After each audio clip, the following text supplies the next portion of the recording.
माँ ने दिल से बुलाया, बेटा आया।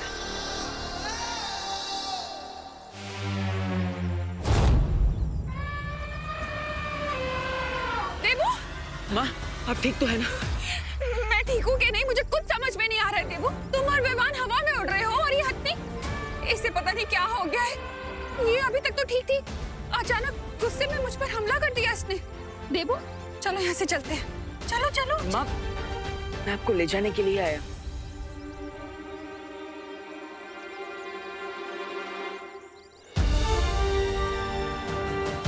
मुझे मत देखो, उधर देखो।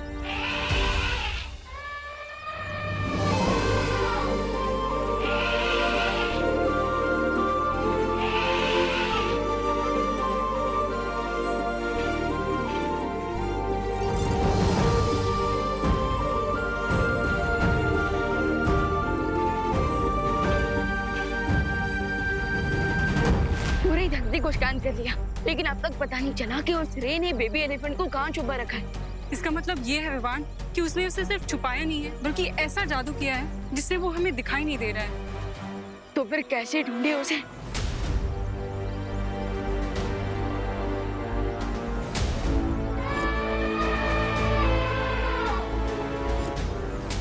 एक तरीका है वायुपरी। क्या विवान? माँ की आवाज, क्योंकि जब कोई मैजिक वर्क ना करे तब माँ की आवाज का मैजिक हमेशा वर्क करता है बच्चों पर। मतलब ये है कि मैंने मदर एलिफेंट की आवाज को सुनी है, और अगर मैं वो आवाज निकालूं, फिर आप अपनी वायु शक्ति से उसे वायु की तरह पूरी धरती में फैला दो, तो फिर वो आवाज बेबी एलिफेंट तक भी पहुंचेगी। और जैसे ही वो अपनी माँ की आवाज सुनेगा, वो अपनी माँ को पुकारेगा, और फिर बेबी एलिफेंट की उस आवाज से हमें पता चल जाएगा कि वो बेबी एलिफेंट है कहाँ। हाँ विवान, ये युक्ति काम कर सकती है।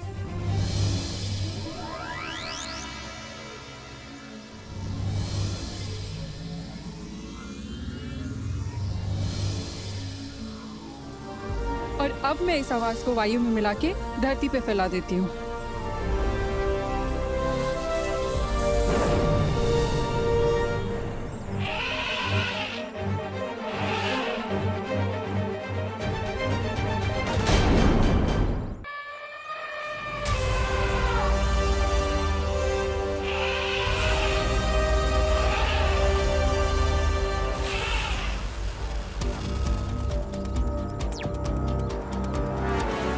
मदर एलिफेंट को पक्का पता चल जाएगा कि ये उसका बच्चा नहीं है, बल्कि उसके जैसे दिखने वाला एक खिलौना है। तो मैं इस पुतले में थोड़ी हलचल पैदा कर देता।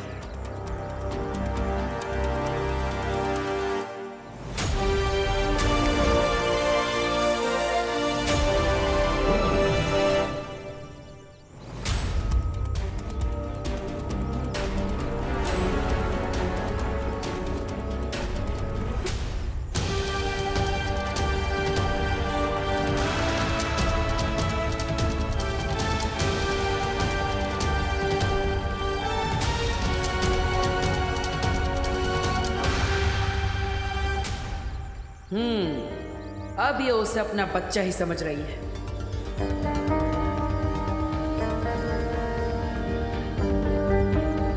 कोई मुझे बताएगा ये हो क्या रहा है? हाँ?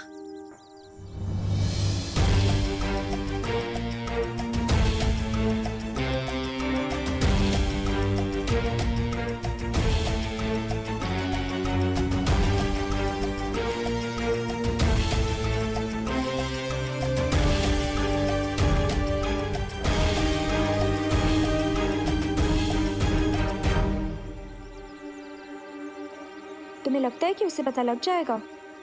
पता नहीं, लेकिन माँ को यहाँ से सुरक्षित ले जाने का यही सही मौका है। चलिए आंटी।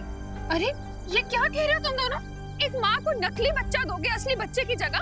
धोखा दोगे उसको? ये सही नहीं है। अरे माँ तो अंधेरे में भी अपने बच्चे को पहचान सकती है। लेकिन माँ,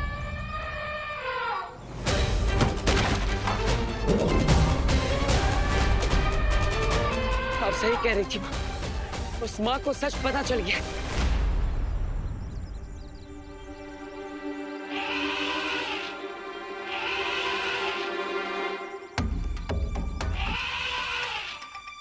विवान, बच्चा अपनी माँ की आवाज सुन के उसे पुकार रहा है। वो किस दिशा में है भाभी परी? वहाँ उस दिशा में। ठीक है चलिए।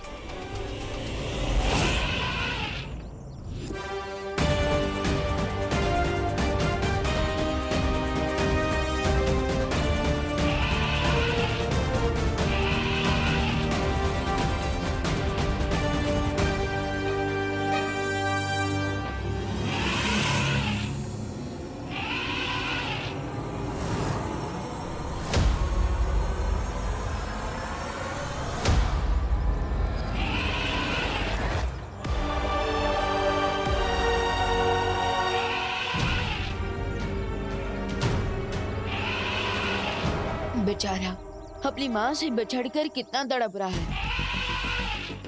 इसकी आवाज सुन के तो ऐसा लग रहा है जैसे ये रो रहा है।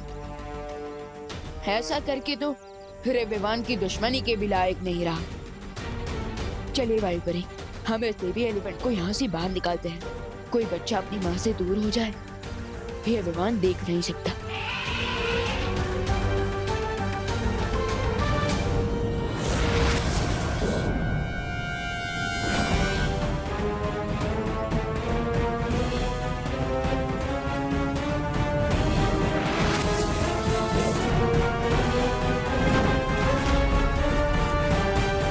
रे ने काफी मजबूत कवच लगाया है यहाँ पे।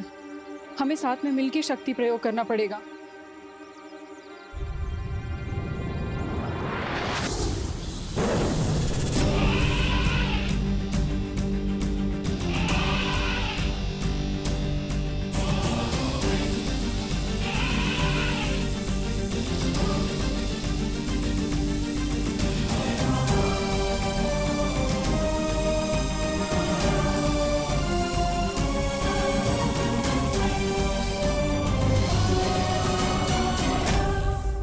चलो मेरे दोस्त, मैं तुम्हें तुम्हारी माँ से मिलवाता हूँ।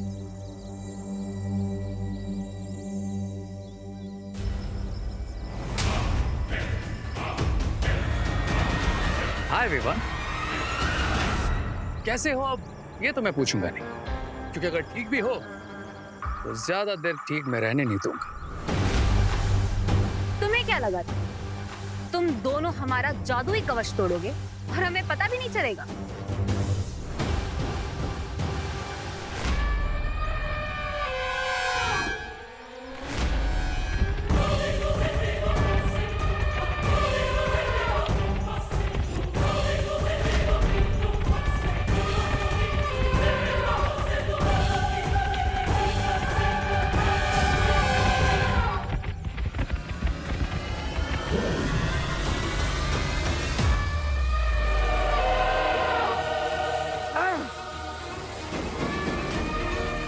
अनन्या, तुम माँ को लेके यहाँ से निकलो, मैं इसे संभालता हूँ।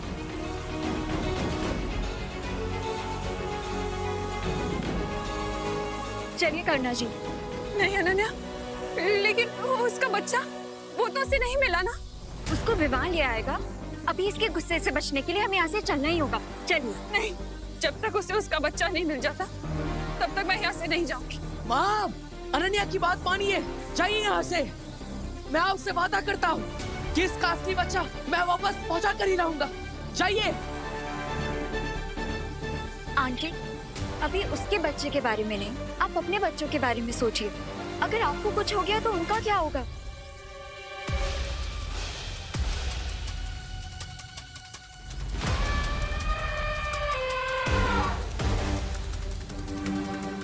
चलिए।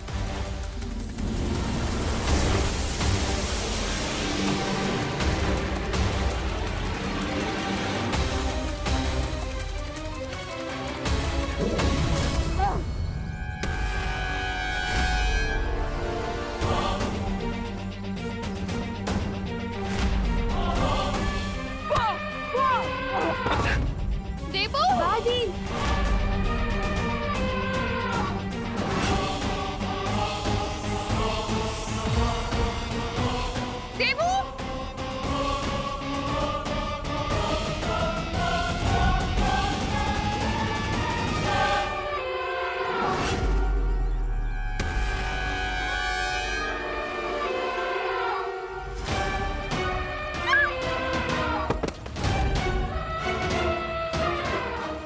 रे देखो, तुम्हें भी पता है कि यहाँ क्या होने वाला है। मैं इस बेबी एलिफेंट को यहाँ से लेकर जाऊंगा, तुम मुझे रोकोगे, हम लड़ेंगे और हमेशा की तरह अपनी मुंह की खाएगा। छोटा बालवीर अपनी मुंह की खाएगा। ऐसा सोचना भी तुम सबके लिए हानिकारक होगा। इसलिए मैं तो कहता हूँ कि टेक चल पहले और ले जाने दो मुझे इस बच्चे को उसकी माँ के पास। इससे सबका टाइम बचेगा। अच्छी बात है विवान कि तुम टाइम सेव करना चाहते हो। आई एम सॉरी, और मैं तो टाइम वेस्ट करना चाहता हूँ।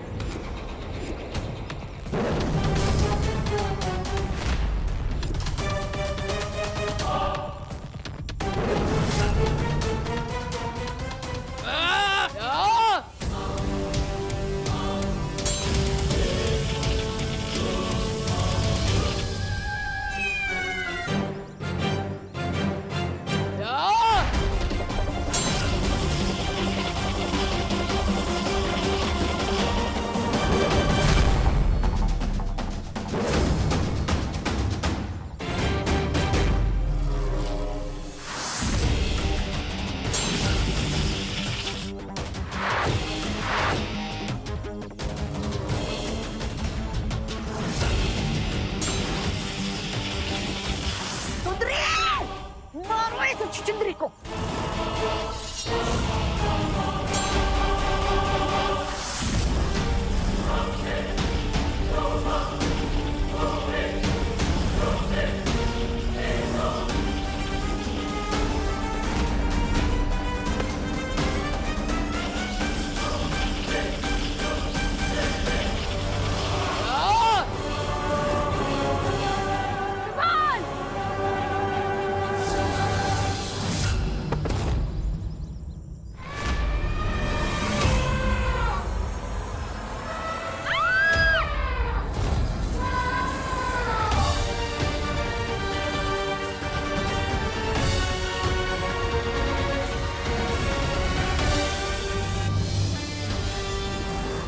माँ पीछे आई, माँ पीछे आई, पीछे आई।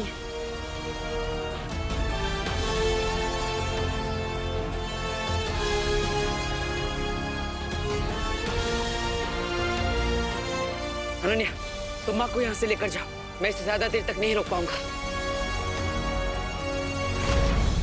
अरे अब तुम भी गए।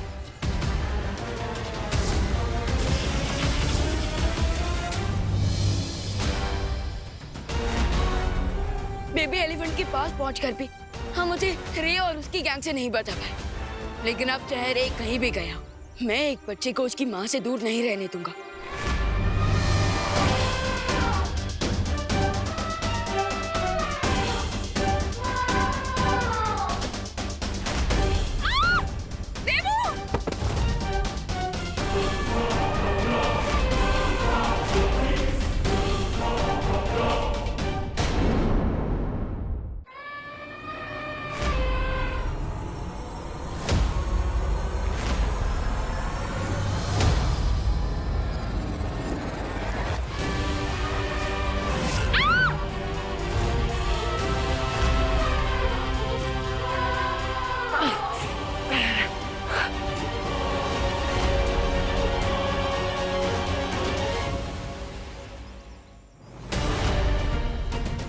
मैं जानती हूँ मदर एलिफेंट को चोट पहुंचाना सही नहीं होगा, लेकिन इस टाइम पे हमारे पास और कोई ऑप्शन नहीं है। हमें कड़ा प्रहार करना ही होगा।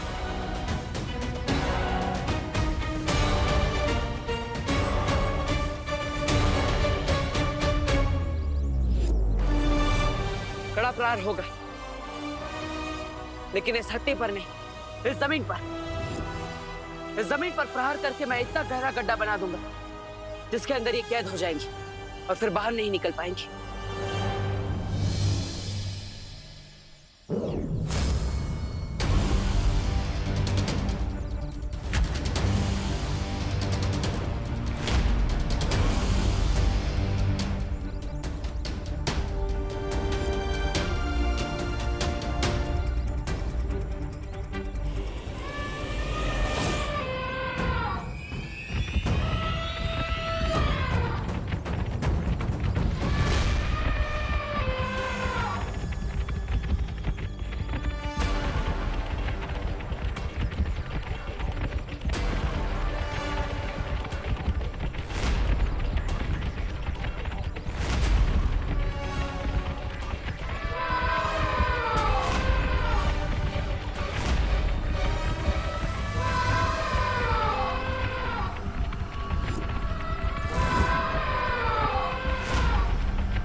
पूरी सेना है।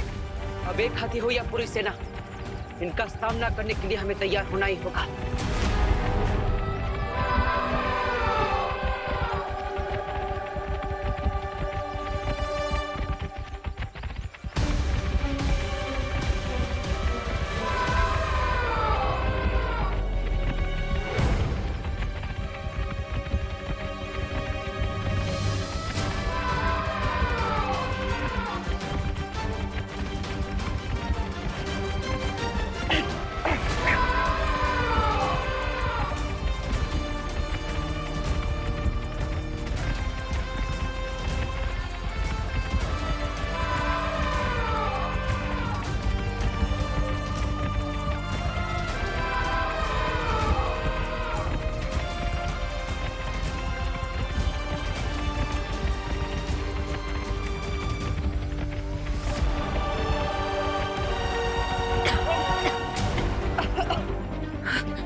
ये तो हमें बिना छुए ही चले गए। छूते भी नहीं, क्योंकि ये हाथियों का झुंड हमारा ध्यान भटकाने के लिए बुलाया गया था। वो देखो, हाथियों के झुंड के आड़ में वो माँ को उठाकर ले गए।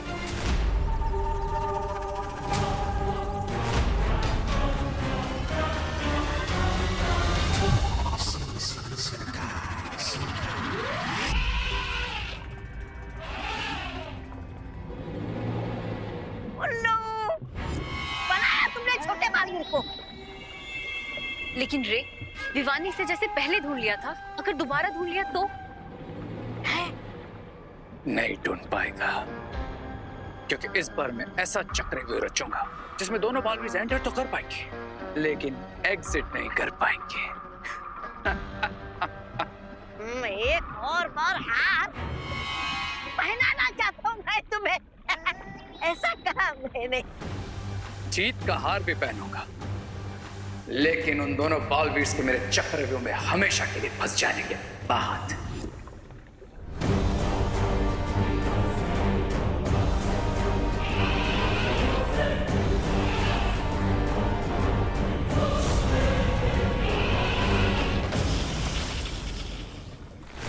चलो बालवीर, वो मदर एलिफेंट आंटी को ज्यादा दूर तक नहीं लेके गई होगी। रुको बालवीर, ध्वनि परी, शौर्य ने तुम्हारे लिए कुछ भेजा है।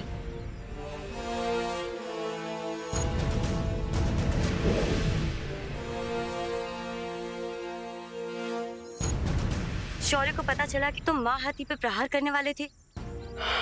ये करने के लिए मैंने बोला था बालवीर को। हाँ, लेकिन अगर ऐसा कर दिया होता उस मासूम बेजुबान जानवर पर तो इसका बहुत दुष्परिणाम होता बालवीर के लिए। अगली बार अगर माँ हाथी तुम्हारे सामने आए तो ऐसा बिल्कुल मत करना। मैं जानता हूँ ध्वनि परी, मैं खुद चाहे जितने भी चोट क्यों ना खा, लेकिन मैं किसी भी मासूम और बेजुबान जानवर पर कभी वार नहीं करूंगा।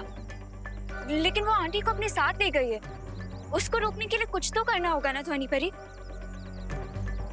अगली बार उसे नियंत्रण में करने के लिए ये माला काम आएगी।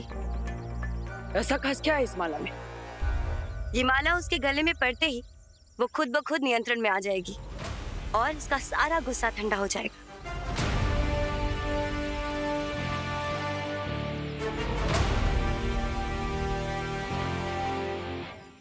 ठीक है ध्वनि परी। लेकिन हम मदर एलिफेंट को ढूंढेंगे कैसे?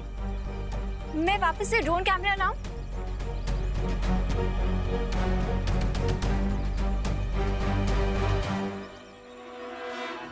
नहीं, उसकी जरूरत नहीं पड़ेगी।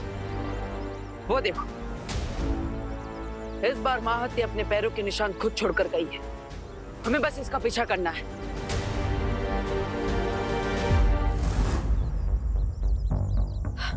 भाई भाई, फिर से हमें आपकी वायु ट्रिक यूज करनी पड़ेगी बेबी एलिफेंट की लोकेशन ढूंढने के लिए। तुम्हें ऐसा कुछ भी करने की जरूरत नहीं है विवान। काम करता हूँ, मैं ही तुम्हें वहां जाने का पता बता देता हूँ।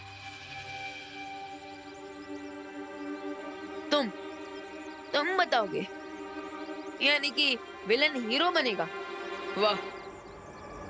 वो क्या है ना कि अब मैं इतना भी स्टोन हार्टेड नहीं हूं यार। मैं तुम बच्चों को ऐसे रोते बिलख